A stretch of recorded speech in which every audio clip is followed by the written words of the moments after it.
대통령으로서의 직책을 성실히 수행할 것을 국민 앞에 엄숙히 선서합니다.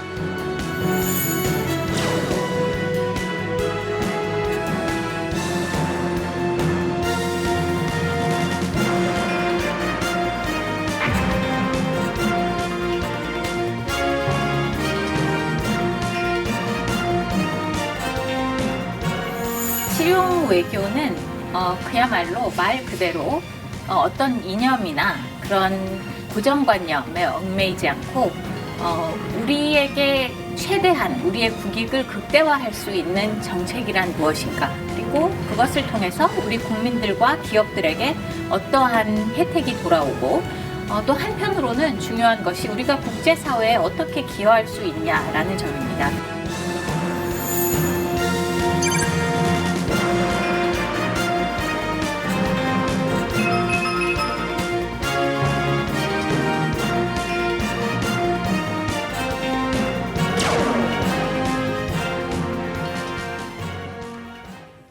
네, 그럼 먼저 서울 스튜디오의 민정훈 교수님께 여쭙겠습니다. 지난 6월 4일에 이재명 정부가 출범을 했지만 코리아 이즈백, 즉 한국이 돌아왔다, 이걸 단박에 선언하기에는 세계 정서가 참 녹록지가 않았었던 걸로 기억합니다. 6개월 전에 혼란스러웠던 세계 상황 한번 되돌이켜 주실까요?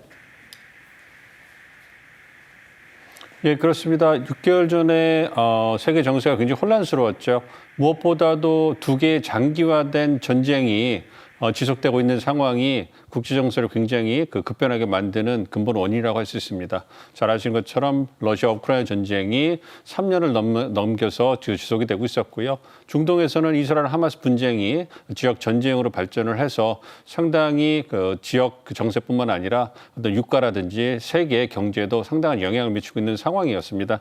여기에다가 지난 1월 20일에 미국에서 트럼프 행정부가 이제 재취임을 하게 된 거죠. 그래서 트럼프 2기 행정부가 취임을 하면서 잘 아시는 것처럼 보호무역주의, 일방적인 자국이익 우선주의를 이제 빠르고 강하게 밀어붙임으로 해가지고 주요 고역국이자 동맹국인 한국에게도 상당히 부담으로 다가오고 있는 그런 상황이었습니다.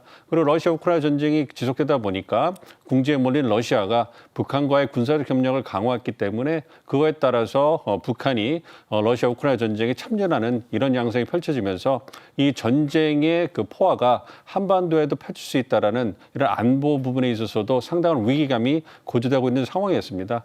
그러한 상황에도 불구하고 우리 한국에서는 불법 계엄 사태로 인해서 외교 리더십이 공백이 일어나는 사태가 초유의 사태가 일어났고 그 6개월 동안 지속되는 그런 상황이 있었기 때문에 외교 전문가 입장에서 하루빨리 이 외교 리더십의 부재를 해결하는 것이 급선무다, 그렇게 느끼고 있는 상황이었습니다.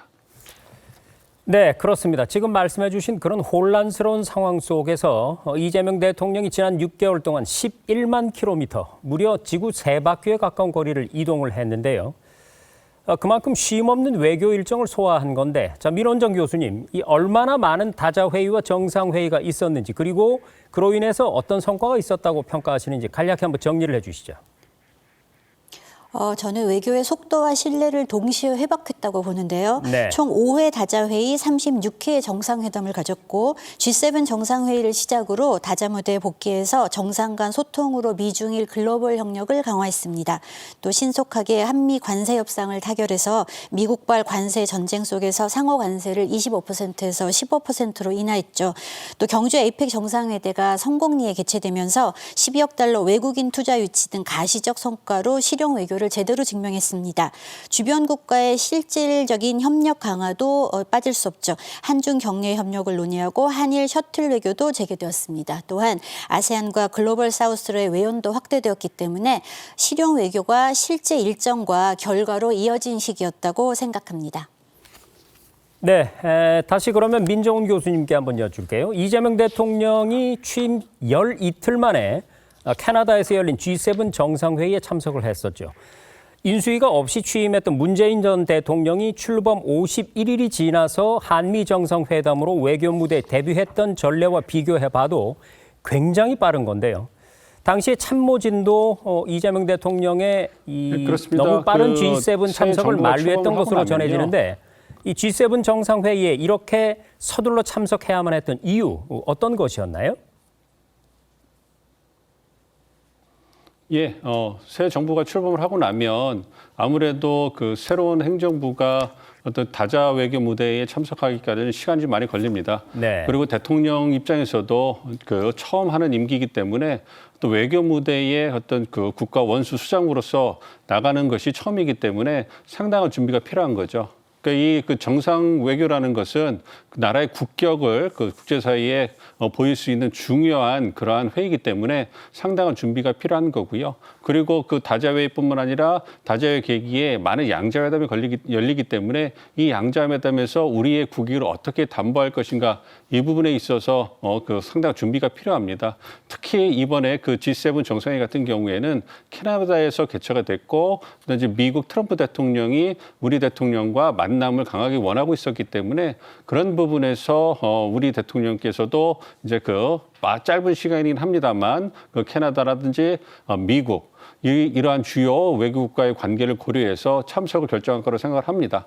그리고 무엇보다도 이제 그 말씀드린 것처럼 우리 외교가 6개월 동안의 공백기를 거치고 있었기 때문에 그런 측면에서 하루빨리 한국 외교가 돌아왔다는 것을 국제사회에 천명하는 그런 계기가 필요했고요. 그렇기 때문에 짧은 준비 기간에도 불구하고 G7 정상회의에 참석하시기로 결정을 한 것 같고요. 그러나 일부의 우려에도 불구하고 성공적으로 G7 정상회의를 마무리함으로써 이제 그 우리 국격을 제고하고 한국 외교가 돌아왔다는 것을 전 세계에 알리는 매우 유용한 기회가 됐다 이렇게 생각을 하고 있습니다. 네, 바로 그런 과정을 거쳐서 G7에서 성공적인 대한민국의 복귀를 알린 뒤에 이제 우리나라는 남아공에서 열린 G20 정상회의에서 세계가 어떻게 함께 성장해 나가야 할지 그 해법을 제안했던 바 있습니다. 자, 남인민 교수님, 어떤 내용이었고 또 어떤 의미가 있다고 보십니까? 네, 그 남아공 G20 정상회의에서 이재명 대통령이 던진 메시지는 이제 분명했다라고 생각합니다. 지금 세계가 이제 저성장, 불평등, 이제 격차가 확대가 되는 이제 경제적인 복합 위기에 빠져 있는데 이대로 가면 어느 나라도 이제 미래를 장담하기 어렵습니다. 그래서 이제 포용 성장을 추구해서 소외되는 국가가 최소화될 수 있도록 최선을 다하겠다. 그래서 이를 위해서 세 가지 해법을 제시했는데 이 첫 번째는 이제 이 대통령이 지속적인 성장을 위해서는 경제 체질을 근본적으로 바꿔야 한다라고 강조를 했습니다. 여기에도 이제 AI 인공지능 얘기도 함께 이제 들어갔는데요. 네. 이제 성장 잠재력이 큰 A와 같은 미래 이제 산업을 육성을 해서 이제 총 생산을 키우고 이제 부채 비율을 이제 낮추겠다라고 하는 것입니다. 여기서 이제 개발도상국들이 이러한 성장과 재정 건전성을 동시에 잡는 이제 선순환 구조를 이제 제안을 하기도 했습니다. 자, 두 번째는 이제 관세가 이제 국제사회에서 하나의 이제 무기가 되었는데 이 세계 무역기구, 그러니까 WTO의 이제 기능을 회복해서 무역이나 투자 환경을 예측 가능하게 하자라는 것입니다. 이제 그래야지 이제 국가나 기업이 예측 가능한 환경에서 이제 무역이나 투자를 할 수가 있기 때문입니다. 또 이제 이 대통령이 이제 투자 원활화 협정이 내년 WTO 강요 회의에서 공식 협정으로 채택될 수 있도록 노력하겠다라고 이제 제안을 했는데 이것은 단순히 한국이 규칙을 따르는 이제 역할이 아니라 규칙을 재정비하고 이제 나아가 이러한 규칙을 이끌어 나가는 국가가 되겠다라고 얘기한 것입니다. 그다음에 세 번째는 이제 개도국 성장을 위해서 개발 협력의 효과를 이제 강화하겠다라는 것인데 이제 이 대통령이 앞으로 다자 개발 은행 개혁 노력에 적극적으로 동참하겠다라고 이제 말을 했습니다. 그러니까 개발 금융이 이제 제대로 작동할 수 있도록 시스템을 이제 제도적으로 개선하자라고 하는 이제 제안이었습니다. 저는 이것이 이제 두 가지 의미가 있다라고 생각이 드는데요. 네. 첫 번째는 앞에서 이제 민 교수님도 얘기하셨지만 한국이 이제 민주주의 정상 국가로 다시 이제 외교 무대에 복귀했다라는 것이 이제 G7의 참석이었다라고 하면 이 남아공 G20에서는 이제 복귀한 한국이 중견국으로서 어떠한 역할을 하고 어떠한 국제사회에 기여를 하겠다라고 이제 밝힌 것입니다. 그다음에 두 번째는 이제 다변화와 글로벌 사우스에 대한 이제 설득력입니다. 이재명 대통령이 얘기한 그 포용 성장이나 뭐 부채 지속 가능성, 그다음에 WTO 규칙 회복, 뭐 개발 협력 이런 것들은 사실 선진국 중심의 언어가 아니라 네. 이제 개발도상국과 이제 협력을 하겠다라는 것이거든요. 그래서 개발도상국과 협력을 하면서 규칙을 이제 만들어 나가겠다라는 것입니다. 네, 잘 들었습니다. 그러면 이어서 서울 스튜디오의 민원정 교수님께 이어주겠습니다. 이 G20 정상회의에서 2028년의 G20 정상회의를 우리나라에서 개최하기로 결정을 했죠. 올해 경주에서 열린 APEC 정상회의에 이어서 이 G20 정상회의를 연다는 것, 이게 우리나라 외교에 어떤 상징성을 갖는다고 봐야 될까요? 강대국이 아니라 어떤 중견국이 협력의 플랫폼을 유지하는 역할이 더 중요해진 상황에서 네. 그 상징성은 첫 번째로 그 지점에 있다고 생각합니다. 한국이 조정자이자 결과를 만들어내는 국가로서 어떤 역할을 할 수 있는지를 보여주는 기회가 되겠죠. 또 둘째로 단순한 개최국이 아니라 의제를 설계하고 논의의 방향을 잡는 위치에 서게 될 것이라고 생각합니다. 마지막으로 2028년이 G20 정상회의 체제가 출발한 지 20주년이 되는 해이기 때문에 다시 서울에서 G20에 있어서 20주년에 다시 한국이 개최한다는 점이 한국이 다자질서의 공동 설계자 중 하나였고 다시 방향을 제시할 수 있는 위치에 있다는 상징성을 갖는다고 볼 수 있습니다. 따라서 정권 차원의 평가라기보다 한국이 장기간 축적해온 외교적 신뢰와 제도적 경험의 결과로 보는 게 더 적절할 것 같습니다. 네. 그럼 이어서 2028년 G20에서 대한민국이 세계가 함께 나갈 의제를 선정해서 이제 국제사회를 선도해 나가야 할 텐데요. 자, 남 교수님, 지난 9월 미국 뉴욕에서 열렸던 80차 유엔 총회에서도 이미 이 한반도와 세계에 필요한 어떤 평화 구상이랄까 이걸 발표를 한 적이 있죠. 네, 그 이재명 대통령이 그 유엔 총회 기조연설에서 엔드 이니셔티브를 이제 제안을 했는데 네. 이 엔드가 이제 교류, 그 다음에 관계 정상화, 이제 비핵화를 뜻합니다. 이 세 요소가 이제 단계적으로 추진이 되는 것이기도 하지만 그 선후 관계가 묶이지 않았거든요. 네. 그래서 서로가 서로를 이제 진전시키고자 하는 이제 구조로 관리하겠다라고 하는 이제 구상인데 이 다자외교 무대인 이날 연설에서 이재명 대통령이 20분 동안 연설을 했는데 네. 대한민국이 33번, 평화가 25번, 민주주의가 12번, 한반도가 8번 언급이 됐습니다. 아하. 또 이제 평화를 구상하는 그 과정에서 북한을 향해서 일체의 적대 행위를 하지 않겠다라고 하는 이제 입장도 밝혔습니다. 네. 자, 이것은 이제 한국이 이제 북한과 대화 교류의 문을 이제 완전히 열어놓겠다라고 하는 태도를 이제 분명히 한 것이고요. 그다음에 강경한 압박 일변도가 아니라 이제 긴장 완화나 신뢰 회복의 관계로 이제 개선하겠다라고 하는 이제 평화 구상을 국제사회에 이제 밝힌 것입니다. 또 마지막 단계 이제 비핵화라고 하는 것이 엄중한 과제임은 틀림은 없지만 단기간에 해결되기는 어렵다. 그래서 냉철한 인식의 기초 위에 현실적으로 합리적인 방안을 모색해야 된다라고 이제 이재명 대통령이 이제 밝혔습니다. 네. 자, 이것은 이제 한반도 평화를 달성하기 위해서 이제 비핵화라고 하는 목적을 먼저 정해놓지 않고 단선적으로 접근하는 것이 아니라 비핵화라고 하는 최종적인 목표도 놓치지 않고 이제 현실성 있는 이제 평화 구상을 제시한 것이라고 저는 그 또한 생각을 실용이라고 합니다. 봐도 되겠네요. 네, 그렇습니다. 또 이제 193개국 앞에서 이러한 이제 평화 구상을 이제 밝혔기 때문에 이러한 평화 구상이라고 하는 것은 단순히 국내에 주는 메시지가 아니라 국제사회에 주는 하나의 이제 약속이라고 저는 생각을 합니다. 그래서 한국이 어떠한 원칙에 따라서 평화를 구상하겠다라고 하는 것을 이제 동맹국과 또 동북아의 이제 주변 국가들 또 나아가서 전 세계에 이제 알렸기 때문에 뭐 북핵 문제를 한국이나 주변국의 이제 문제가 아니라 이제 유엔의 이제 평화 안보 규범으로 이제 만드는 이제 계기가 되었다라고 생각을 하고 이제 국제사회가 한반도 평화를 이제 지지할 수 있는 하나의 이제 명분을 만들었다라고도 이제 평가를 할 수가 있습니다. 또 마지막으로 중요한 것은 이재명 대통령이 이제 북한에 대해서 한국의 적대 의도가 전혀 없다라고 이제 메시지를 분명히 했기 때문에 네. 한반도 그러니까 동북아에서 이제 북한이나 이제 주변 국가들에게 한국에 대한 이제 오판이나 이제 오해의 가능성을 이제 줄일 수 있을 것이라고 생각을 하고 또 한국의 이제 대화, 이제 외교의 공간을 좀 넓혔다라고도 평가할 수 있을 것 같습니다. 네, 그렇군요. 자, 이렇게 다자회의도 여러 가지 의미를 부여할 수 있겠지만 정상회의, 즉 1대1 회의에서도 여러 가지 진전이 있었던 한 해였습니다. 자, 서울 스튜디오의 민정훈 교수님께 여쭙겠습니다. 먼저 가깝고도 먼 나라라고 표현되는 일본부터 가보겠습니다. 한일 관계, 올해 어떤 진전이 있었나요? 예, 한일 관계는 올해 이재명 정부 출범 이후에 안정적으로 관리되는 그런 모습을 보였습니다.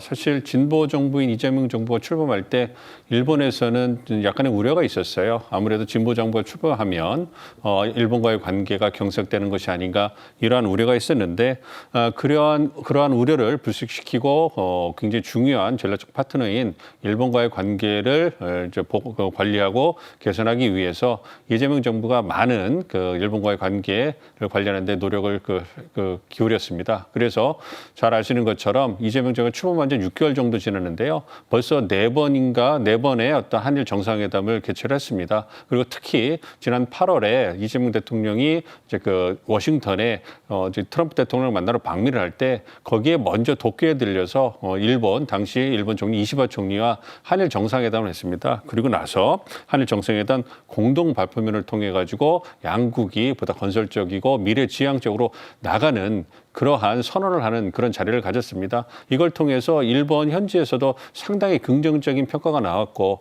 특히 이 이재명 대통령이 방미에 앞서서 방위를 한 것은 국익 중심 실용 외교를 실질적으로 보여준 거다. 이러한 평가까지 나오는 상황이었습니다. 그리고 미국에서도 한미일 협력을 강화하기 위한 이재명 정부의 노력을 이제 굉장히 긍정적으로 평가를 하면서 이제 이재명 정부가 이제 일본을 관리하는 부분에 대해서 상당히 우호적으로 보고 이것이 한미 간의 관계를 보다 돈독히 하는데 이제 기여했다 이렇게 볼 수가 있겠습니다.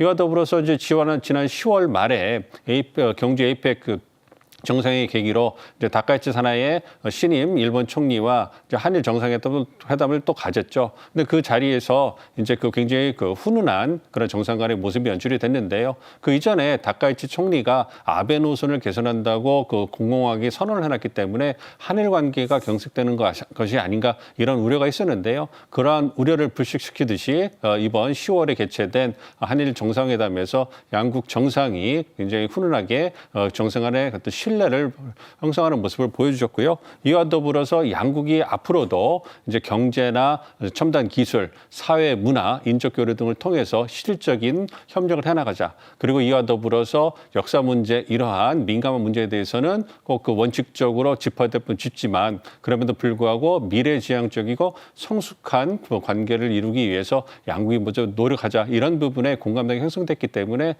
취임 첫 해 이재명 정부가 보여준 한일 관계는 굉장히 잘 세련되게 정리가 됐고요. 이러한 성공적인 첫 해를 바탕으로 해서 내년에도 향후에도 한일 관계는 훈풍을 이어가지 않을까 예상을 하고 있습니다. 네, 잘 들었습니다. 지금 서울과 세종을 연결하는 이원 생방송으로 여러분과 함께하고 있습니다. 그럼 다시 세종 스튜디오로 돌아와서 남윤민 교수님께 이어주겠습니다. 교수님, 일본도 일본이지만 사실 중국과의 관계가 초미의 관심사였었거든요. 네. 중국과의 관계, 참 먼 길을 돌아서 제자리로 돌아온 듯한 그런 느낌도 드는데 이제 안정권에 좀 접어들었다 이렇게 봐도 될까요? 어떻습니까? 네, 이제는 뭐 최소한 이제 안정적인 궤도에 올라탔다라고 이제 평가를 할 수가 있습니다. 네. 이제 우선 분명한 것은 이재명 정부가 출범한 이후에 굉장히 빠르게 한중 관계가 이제 재가동되었다라는 것입니다. 네. 그러니까 취임 이후에 이제 통화를 통해서 한중 간에 이제 소통이 있었고, 그 다음에 고위급 접촉 채널이 이제 복귀가 되었고, 그 다음에 또 이재명 대통령이 박병석 전 이제 의장을 이제 특사로 중국에 보내서 이제 왕이 부장도 만나고 또 친서도 또 전달을 했습니다. 그다음에 무엇보다 11월 달에 경주 에이펙에서 이 한중 정상회담도 열렸습니다. 근데 그 당시 한중 정상회담에서 시진핑 주석이 한국을 뗄래야 뗄 수 없는 중요한 이웃이자 협력의 동반자라고 이제 발언을 했습니다. 저는 이 발언이 이 한국 중국과의 관계에 대해서 관계 그 방향성에 대한 이제 회의적인 시각을 이제 불식시키는 하나의 상징적인 이제 발언이라고 생각을 하는데요. 그러니까 다시 얘기하면 양국의 관계가 그 단순한 이제 전략적 협력의 이제 동반자의 관계를 이제 넘어서 더욱 공고히 하는 상호 보완적인 관계로 이제 전환될 것이다라고 이제 기대를 할 수가 있습니다. 또 성과가 이제 말이 아니라 이제 내용을 보면 뭐 양국 간의 FTA 서비스, 그다음에 투자 후속 협상 가속화, 그다음에 금융, 법률, 의료, 관광 이러한 이제 고부가 가치 서비스의 협력을 확대하겠다. 그다음에 뭐 4천억 위안 규모의 뭐 통화 스와프 체결 이런 것들도 어떻게 보면은 뭐 이제 중국과의 관계이기도 하지만 국내적으로 보면 경제와 이제 민생 안정에서도 이제 중요한 측면이거든요. 이런 것들도 어떻게 보면 이제 실용외교의 하나의 이제 성과라고도 볼 수가 있고요. 또 앞으로 이제 AI나 이제 바이오 의학, 이제 녹색 기술, 그다음에 고령화 대응 산업도 이제 협력을 하겠다라고 이제 밝혔는데 이것은 이제 중국과 계속 이제 협력을 해 나가야 될 분야이기 때문에 뭐 30년 이제 굳건한 이제 지속 가능한 한중 관계를 위한 하나의 이제 발판을 마련했다라고도 볼 수가 있습니다. 이제 이러한 안정적인 궤도에 진입했기 때문에 이러한 안정적인 궤도가 잘 유지될 수 있도록 이제 노력을 해야 될 것입니다. 네, 잘 알겠습니다. 근데 우리나라가 중국과 일본 사이에서 조정하고 조율하는 이런 역할, 비슷한 구조가 또 있죠. 바로 중국과 미국 사이에서 우리나라의 역할이 그런데요. 이번엔 그래서 한미 관계에 대해서 얘기를 집중적으로 나눠볼까 합니다. 먼저 준비한 영상 잠깐 보시고 말씀 나누겠습니다.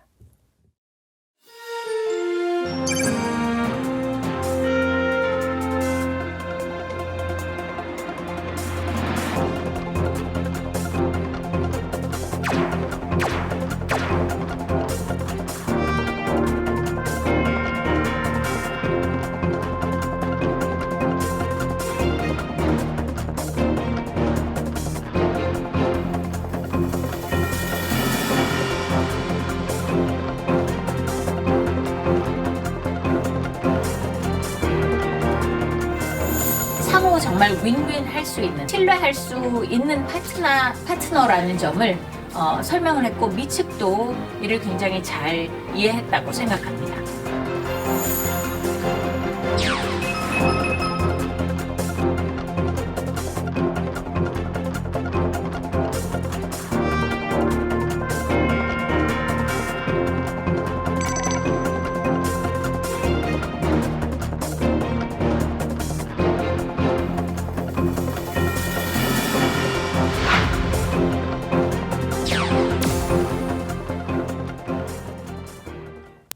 네, 그러면 지금부터 한미 관계를 집중적으로 들여다보겠습니다. 민정훈 교수님께 이어주겠습니다. 먼저 관세 문제 절대 빼놓고 얘기할 수가 없겠죠. 결과가 성공적이라고 평가가 되고 있지만 사실 처음에는 굉장히 비관적이었거든요. 교수님도 그 당시만 해도 낙관적인 상황은 아니다 이렇게 보시지 않으셨습니까? 어떻습니까? 그렇습니다. 화면에서 나온 것처럼 트럼프 2기 행정부가 4월 초 일방적으로 전 세계를 대상으로 상호 관세율을 발표를 했어요. 네. 그렇기 때문에 그 미국의 주요 교역국인 한국도 거기에 당연히 포함이 됐고, 한국 입장에서는 굉장히 당혹스러울 수밖에 없는 거죠. 이것이 뭔가 한미 간의 협상을 통해서 우리가 이익을 추구하는 그런 협상이 아니라 뭔가 우리가 불이익을 받지 않기 위해서 선방을 하는 것이 최대 목표가 되는 협상이었기 때문에 상당히 불균형이 심한 운동장에서 뛰는 그런 느낌이었고요. 그리고 트럼프 2기 행정부가 이제 상호 관세를 통해서 자국에게 불리한 통상환경을 바꾸겠다는 주장을 바탕으로 해가지고 한국이나 주요 교역들을 강하게 밀어붙이고 있는 상황이었기 때문에 그 접점을 찾기가 쉽지 않은 상황이었습니다. 특히 한국은 미국과 자유무역 협정을 맺고 있는 그런 국가거든요. 그렇기 때문에 한국과 미국이 교역을 할 때 거의 무관세로 이제 수출을 할 수 있는 상황이었는데, 미국이 일방적으로 부관 상호관세율에 의해서 타협을 하더라도 우리는 그 관세를 일정 부분을 지불을 하고 미국에 수출해야 되고, 미국 제품은 무관세로 한국에 수출이 되는 이런 상황을 우리가 감내해야 되고, 이와 더불어서 상당히 큰 규모의 대미 투자를 요구하고 있었기 때문에 우리 경제가 감내할 수 있는 수준의 이런 대미 투자 규모를 갖다 결정하는 것이 관건이었습니다. 말씀드린 것처럼 이러한 부분이 말씀을 드리는 것만 봐도 쉽지 않은 그런 상황이었기 때문에 결코 녹록하지 않은 상황이었고요. 그렇기 때문에 우리 협상팀이 미국 협상팀을 23번, 그러니까 그 장관급에서는 30번 넘게 만나면서 접점을 찾으려고 노력을 많이 했습니다. 근데 그 과정이 결코 녹록하지 않았기 때문에 지난 10월 말에 에이펙 정상회의를 계기를 해서 개최된 한미 정상회의, 이걸 통해서 한미 관세 협상이 타결될 수 있을 것이냐, 이 부분에 대해서 많은 관심이 있기는 했습니다만, 그럼에도 불구하고 막판까지 기싸움이 워낙 팽팽했기 때문에 딱 그렇게 낙관적이지 않은 상황이었습니다. 그럼에도 불구하고 우리 협상팀의 어떤 배수진 전략, 그리고 뭔가 상호 접점을 찾아가려는 노력이 어느 정도 빛을 발했고요. 이와 더불어서 트럼프 대통령이 아시아 순방을 통해 가지고 정치 성과를 마무리하고 싶은 그러한 욕구가 컸어요. 그렇기 때문에 정상 간의 협의를 통해 가지고 정상회의 계기에 한미 관세 협상이 극적으로 타결된 것이 아닌가 이렇게 보고 있습니다. 네, 방금 민 교수님 말씀하신 것처럼 한미 관세 협상 결과 거의 대부분의 언론들이 선방했다 이런 평가를 내놨습니다. 그러면 남윤민 교수님 보시기에 어떤 측면들에서 잘 방어가 됐다고 볼 수 있을까요? 네, 이 과거의 한미 관세를 기준으로 평가해서도 안 됩니다. 네. 트럼프 행정부가 이제 고율의 관세를 압박하는 상황에서 이제 판단을 해야 된다라고 보는데, 그렇죠. 이러한 측면에서 보면 이제 대단한 성과라고 볼 수가 있습니다. 우리가 걱정했던 최악의 시나리오를 이제 맞고 15%라고 하는 이제 상한선으로 잘 내냈기 때문에 지금 상황에서는 이제 관세 협상이 최고의 성과가 0%가 아니거든요. 네. 무관세는 이제 불가능합니다. 그렇죠. 그러니까 그 불확실성이 큰 상황에서 기업이 감당할 수 있는 이제 범위 내에서 이러한 충격을 제한했기 때문에 이제 그 성과라고 이제 피해를 최대한 이제 줄였다라고 우리가 볼 수가 있고요. 또 두 번째는 이러한 핵심 품목에서 또 상대적인 불리함을 막아냈다라는 것입니다. 특히 이제 자동차 같은 경우에는 한국이 이제 수출을 또 많이 하고 있고 또 국내 이제 고용에도 굉장히 큰 영향을 미치는 이제 산업인데 네. 이제 관세율이 경쟁국과 높아지는 순간 굉장히 미국 시장 점유율이 떨어지게 됩니다. 근데 네. 이것이 유럽 연합이나 일본과 같은 15%로 이제 막아냈다라는 것이거든요. 그러니까 최소한 미국 시장에서는 다른 경쟁 국가들과 경쟁을 할 수 있는 이제 동일선을 이제 맞춰 놓았다라고도 그렇죠. 볼 수가 있습니다. 이것은 이제 뭐 관세를 낮췄다라는 의미를 넘어서 이제 우리가 손해를 최소화한다. 상대적인 손해가 이제 없게 되었다라는 이제 의미가 될 수가 있습니다. 자, 또 다른 것은 저는 개인적으로 미국의 이제 국가안보 관세까지 이제 15% 상한을 이제 잡아뒀다라는 것입니다. 이 반도체 의약품 같은 분야는 한번 이제 국가 안보 프레임이 걸리게 되면 관세율이 굉장히 요동칠 수가 있는데 그렇죠. 이러한 것들도 15%라고 하는 상한선을 걸어두었기 때문에 이제 향후의 위험이 무한정 확산되는 것을 이제 막을 수가 있게 되었다라는 것입니다. 네. 그다음에 마지막으로 가장 이제 실무적인 것은 그 기준을 이제 문서로 이제 고정을 했다라는 것입니다. 팩시트. 네, 그러니까 정상 간의 합의가 이제 구두로 되게 되면 이것이 막 해석상의 오류나 이제 그 오해가 생길 수가 있는데 네. 이게 이제 한미 공동 팩트 시트 그리고 이제 USTR 팩트 시트와 같은 이제 문서를 통해서 공식화하게 되고 이제 공개를 하게 돼서 제도화를 하게 되면 이제 기업의 입장에서는 이제 관세율만큼이나 어떻게 규칙이 명확한가도 굉장히 중요하거든요. 이것도 이제 실용예고의 성과라고도 우리가 볼 수가 있습니다. 네. 예측 가능성을 높인 성과 설명해 주셨고요. 그럼 서울 스튜디오의 민원정 교수님께 질문 드리겠습니다. 이 관세 협상을 유리하게 이끌어낸 데에는 이른바 마스카 프로젝트, Make American Shipbuilding Great Again, 그러니까 미국의 조선업을 다시 위대하게, 이것이 큰 역할을 했던 것 같습니다. 이 마스카 프로젝트 어떻게 탄생했는지 설명 좀 해주시죠. 이 마스카 프로젝트의 핵심은 미국이 지금 무엇을 가장 필요로 하는지를 정확히 짚었다는 점이 중요하다고 봅니다. 네. 김정관 산업통상자원부 장관이 언급하신 것처럼 이 프로젝트는 단순히 조선업에 투자하겠다는 제안이 아니라 미국 조선소의 현대화, 해군 정비 역량 강화, 그리고 미국 내 노동자 훈련까지 포함한 매우 구체적인 실행 계획으로 설계됐죠. 특히 미국의 약한 부분을 다시 강하게 만든다는 트럼프 대통령의 메시지와 정확히 맞물리는 언어와 구조로 제안이 만들어졌다는 점에서 이후에도 관세 협상에서도 또 숫자 경쟁이 아니라 한국이 신뢰할 수 있는 파트너라는 인식을 심어주는 역할을 했다고 볼 수 있습니다. 결국 한국이 미국의 전략적 고민에 단순히 반응한 것을 넘어서서 미리 읽고 준비했다는 신호를 준 사례라고 평가하겠습니다. 네, 이어서 그러면 민정훈 교수님께 여쭙겠습니다. 트럼프 대통령이요, 이 경주 에이펙 CEO 서밋 연설에서 우리나라의 김정관 산업통상부 장관을 언급을 했습니다. 훌륭한 분이자 아주 까다로운 협상가다라면서 좀 능력이 부족한 사람을 만났으면 우리가 좋았을 것이다. 이렇게 말해서 웃음이 나오기도 했는데, 자, 트럼프 대통령이 상대국의 어떤 이 실무장관을 칭찬하는 건 좀 이례적으로 보이는데 어떻습니까? 그렇습니다.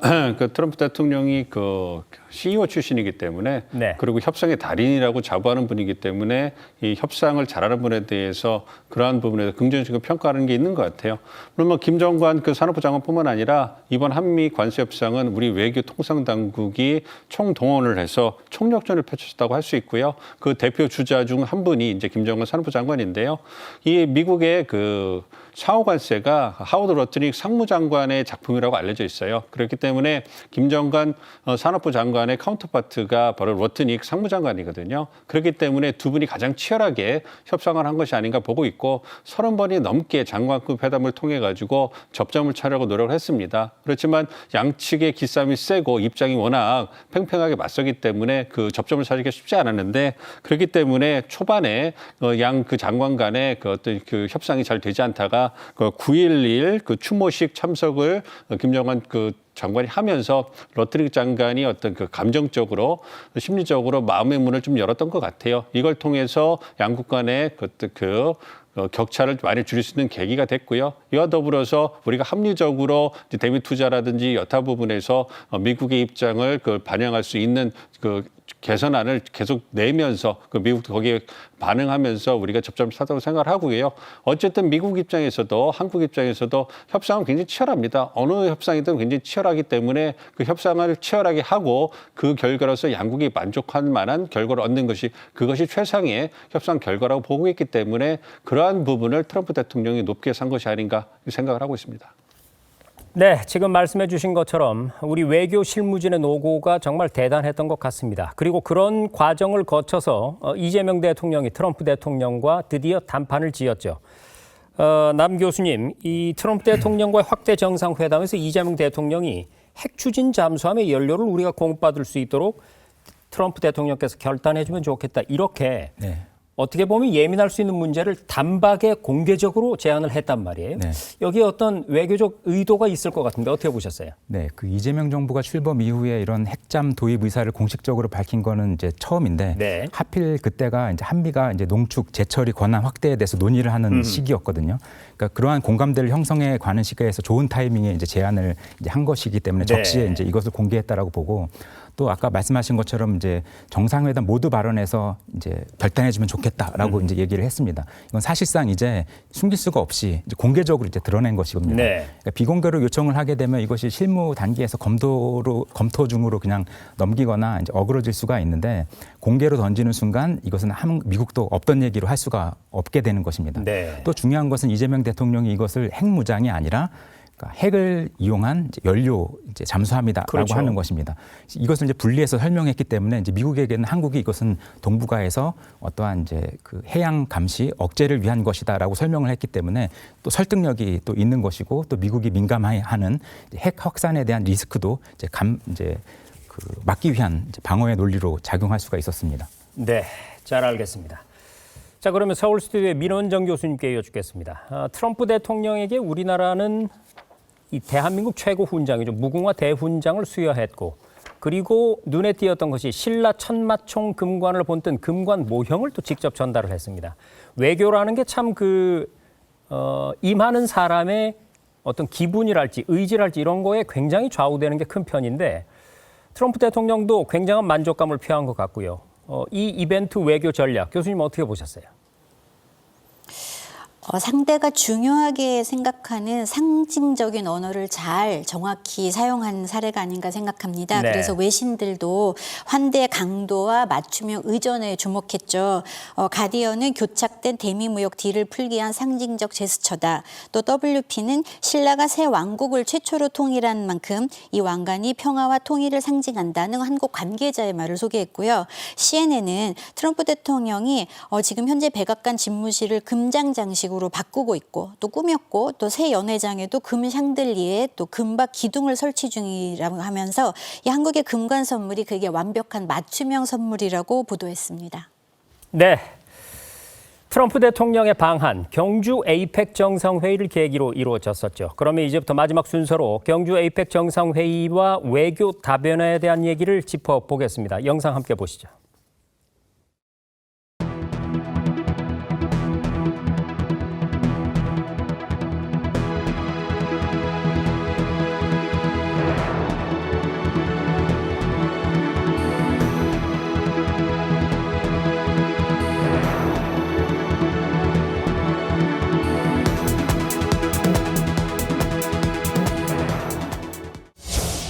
글로벌 사우스의 주요 국가들은 아주 잠재력이 큰 그런 국가들과 지역과 계속해서 협력을 다변화시켜 나가고 확대해 나가요.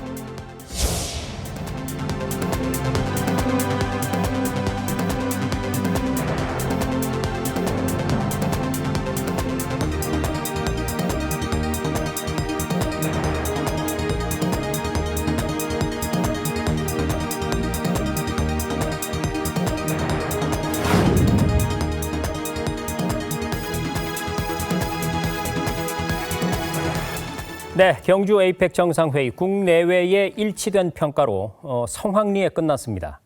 정상회의 기간 중에 여러 차례 정상회담, 양자회담이 이어졌는데요. 자, 민정훈 교수님, 어떤 성과들이 나왔는지 간략하게 정리를 좀 해주실까요? 예, 이재명 대통령이 에이펙 정상회의 기간 중에 정말 많은 양자 회담을 개최를 하셨는데요. 잘 아시는 것처럼 미국 트럼프 대통령과 정상회담도 했고요. 네. 그리고 일본, 중국, 캐나다, 싱가포르 등 주요국 정상들과 양자회담을 했습니다. 그렇지만 그 중에서도 많은 관심을 가졌던 건 아무래도 한미 정상회담을 통해서 관세 협상이 마무리될 수 있을 것이냐. 그리고 원자력 잠수함이라든지 우라늄 농축, 핵연료 재처리 같은 안보 부분에서 우리의 수건을 풀어줄 수 있을 것이냐, 이 부분에 관심이 많았고요. 이와 더불어서 한일 정상회담은 다카이치 사나의 일본 신임 총리가 취임한 이후에 한일 관계의 어떤 미래를 볼 수 있는 어떤 지평이 될 수 있는 회담이었기 때문에 많은 관심이 갔고요. 그것과 더불어서 한중 정상회담, 시진핑 주석이 11년 만에 한국을 방문을 했거든요. 그렇기 때문에 이번 시진핑 주석이 한국 방문을 계기로 해가지고 한중 관계가 다시 복원될 수 있을 것이냐, 그리고 그 한중 관계를 발전시켜 나갈 수 있는 계기를 만들 수 있을 것이냐, 이 부분이 많은 관심을 받았습니다. 그리고 이와 더불어서 미중 정상회담이 또 개최가 됐잖아요. 그래서 이재명 대통령이 참석하지는 않았지만 이 미중 정상회담을 부산에서 성공적으로 개최하기 위해서 우리 외교 당국이 상당히 많은 노력을 했습니다. 그런 부분, 그래서 이제 미중 정상회담이 성공리에 마무리됐기 때문에 이번 경주 에이펙 정상회의를 계기로 이재명 대통령이 다양한 국가들과 양자 정상회담을 통해서 우리의 국익을 담보했고요. 그리고 성공적으로 미중 정상회담을 개최하고, 그리고 무엇보다도 경주 에이펙 정상회의를 성공적으로 의장국으로서 마무리했기 때문에 우리의 위상을 전 세계적으로 떨친 그러한 다자회의였다, 이렇게 말씀을 드릴 수가 있겠습니다. 네, 남유민 교수님, 아마도 올해 1년 동안 대한민국에서 가장 분주했던 도시를 꼽으라라고 하면 우리는 경주를 꼽을 것 같습니다. 손님 맞이로 1년 내내 들썩들썩했는데요. 그만큼 경주 에이펙 정상회의의 경제적 효과가 대단하다고 들었습니다. 정리 한번 해주실까요? 네, 그렇습니다. 경주 에이펙은 단순히 외교 행사로 그친 것이 아니라 네. 경제적으로 상당히 이제 실익이 있던 사례라고도 우리가 볼 수가 있는데, 우선 3박 4일 동안 그 에이펙 CEO 서밋에서 1,700명의 이제 세계 경제인들이 참석을 했고, 네. 또 그 결과 90억 달러, 이제 우리나라로 13조 수준의 투자 유치가 이루어졌는데, 이것은 단순히 사람이 많이 왔다가 아니라 네. 글로벌 기업들이 한국에 와서 시장을 살펴보고 투자를 결정했다라는 것입니다. 실제로 투자와 연결이 됐기 때문에 실익이 동시에 있었다라고도 볼 수가 있고, 또 제가 이제 이와 별개로 이제 17개 이제 기업이 3조 7천억 규모의 지역 투자를 약속을 했거든요. 네. 이게 국제 행사이기는 하지만 이제 지역 경제에서도 굉장히 큰 이제 그 효과가 있었습니다. 그러니까 단순히 이제 지자체가 행사를 유치하고 끝이 아니라 이제 지역 발전에 이제 어떠한 기반도 마련할 수가 있는 네. 행사였다라고도 평가할 수가 있고, 자, 가장 마지막으로 이제 상징적인 것은 GPU 26만 장 확보라고 볼 수가 있습니다. 그렇죠. 젠슨 황. 네. 지금 GPU는 코로나 시기에 백신과 같은 것이라고 볼 수가 있습니다. 네. 돈이 있어도 살 수가 없는 이제 굉장히 그렇죠. 중요한 자원인데, 파는 사람이 사는 사람을 고르고 있죠. 네. 근데 이런 것들을 26만 장이라 이제 장보를 확비했다라고 하는 것은 한국이 이제 차후에 이제 AI 생태계나 산업 경쟁력을 끌어올리는데 중요한 이제 그 자원을 확보했다라는 의미도 굉장히 크다라고 볼 수가 있습니다. 네, 경제적 효과 정리해 주셨고요. 서울 스튜디오의 민원정 교수님께 계속해서 이어주겠습니다. 경주 에이펙 정상회의 뒤에 이재명 대통령의 발길은 곧바로 중동과 아프리카로 향했습니다. 이 마지막 순방이 그야말로 대한민국이 앞으로 어떤 외교를 펼칠 것인가를 여실히 보여주고 있다, 이런 평가가 나오는데 왜 그런 건가요? 경주 에이펙 정상회의가 한국 외교의 다자무대 중심축을 보여줬다면 이러한 제3세계로 또 글로벌 사우스로의 순방이 한국이 앞으로 어디까지 외교의 지평을 넓히려고 하는지를 보여줬다고 할 수 있겠죠. 요즘에는 중동과 아프리카뿐만 아니라 중남미 역시 글로벌 사우스의 중요한 축으로 다시 주목받고 있는데, 이런 차원에서 글로벌 사우스에 대한 접근이 단순히 원조나 선언에 머무르지 않고 자원, 에너지, 식량, 안보, 또 그리고 디지털 전환 측면에서 조금 더 구체적인 협력부나 또 실질적인 실용 외교, 그리고 선택지가 넓어진다는 그런 면을, 또 국익을 추구한다는 면을 보여줬다고 생각합니다. 네. 자, 그럼 민정훈 교수님, 이 글로벌 사우스, 그러니까 아직 선진국은 아니지만 개발 잠재력을 많이 갖고 있는 나라들이 글로벌 사우스로의 진출에 있어서 아랍에미리트와의 협력이 상당히 실질적인 성과를 내지 않았습니까? 그렇습니다. 이재명 대통령이 G20 정상회의 그 참석차 가시면서 중동하고 아프리카 주요 국가들과 양자회담을 가졌어요. 네. 거기에서 이제 그 중에서 이제 그 아랍에미리트와 중동을 들으셔서 이제 그 양자회담을 가셨는데요. 이 글로벌 사우스 국가들이 원하는 것을 우리 이번 이재명 정부가 정확하게 짚어줬다 이렇게 볼 수가 있을 것 같아요.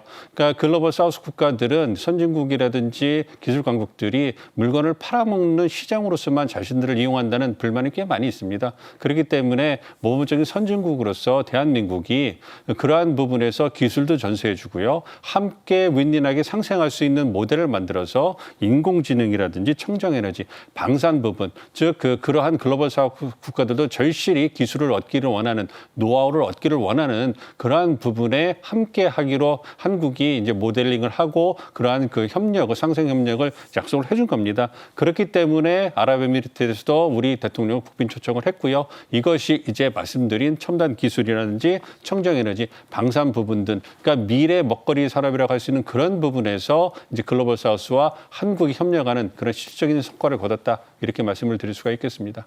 네, 잘 들었습니다. 오늘 마지막 질문은 우리 남윤민 교수님께 드리겠습니다. 2025년 대한민국 외교의 성과 정리해 주시고 2026년의 과제와 전망도 간략히 한번 짚어주시죠. 네, 2025년 외교 성과는 이미 많이 나왔지만 간단히 네. 정리하면 이제 정상 국가로 복귀했다. 그 다음에 그 실용 외교, 다자 외교라고 하는 이 방향을 분명히 이제 설정을 했다라는 것이고요. 네. 또 아까 전에도 얘기했지만 뭐 관세 협상을 또 성공적으로 이끌어냈다. 그 다음에 경주 에이펙이나 말레이시아, 아세안, 그 다음에 남아공 G20에서 지평을 넓혔다라는 것이 이제 큰 성과라고 볼 수가 있는데. 네. 이제 2026년에는 이러한 이제 실용 외교나 다자 외교를 더 구체화하고 이제 성과를 이제 거둬야 되겠습니다. 또 이제 뭐 미국이나 중국 같은 일본과 같은 주요 국가들과 관계도 굉장히 균형 있게 이제 나가면서 올해 이제 아프리카나 중동도 방문을 했는데 이제 내년에는 더 이제 다른 국가들도 방문을 하면서 새로운 이제 외교 지평도 이제 넓혀야 된다라고 생각이 들고요. 더 중요한 것은 이러한 외교 정책들이 이제 국내에서도 많은 지지를 받아야 되잖아요. 네. 그러니까 이러한 성과들이 실제로 이제 민생에도 어떠한 반영이 될 수 있는 성과로 이어지도록 해야 되겠고, 그래서 이제 국민들에게 신뢰를 얻고 이러한 이제 외교 정책에 대한 지지를 확보하는 것도 2026년의 중요한 과제라고 이제 생각을 합니다. 네, 잘 들었습니다. 2025년 성과를 딛고 2026년에 더 높이 비상하게 되기를 기대합니다. 지금까지 도움 말씀에 공주대학교 남윤민 교수님, 그리고 국립외교원의 민정훈 교수님, 또 서울대학교의 민원정 교수님이었습니다. 세 분 오늘 말씀 고맙습니다.